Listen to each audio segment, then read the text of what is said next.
I'm just not the cabinet secretary, but I'm just trying to tell members so that as current as now, that particular SMS code is working. But I want to agree with you and agree with the honorable member who is asking that this particular code has actually costed Kenyans some money, yet the message has not come through. But Madam Speaker, I just want to say that when I asked the CEO, Kenya National Examination Council, he actually took the blame to Safaricom.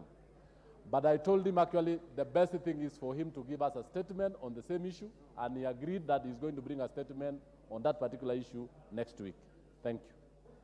So, Member for Jebalungu, the statement will come next week from the minister, because even if we belabor the point now, nobody has a straight answer.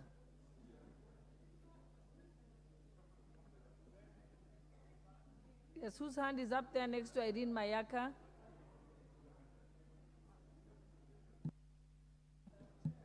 You have a point of order? Yeah, I want to add my voice to that. Thank you, Madam Speaker, because we are living in the 21st century. I don't know what happens in such scenarios where it appears Kenyans have lost their monies. Is there any form of reimbursement that is going to happen? And also we're asking what amount of that 25 shillings is taxation so that we can address this issue from a point of information.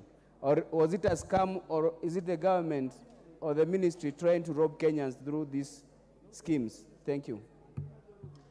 Like has been said, there will be a substantive response on that matter and addressed to those issues by the CS next week, including, and Kenyans will be at liberty to seek a refund, maybe.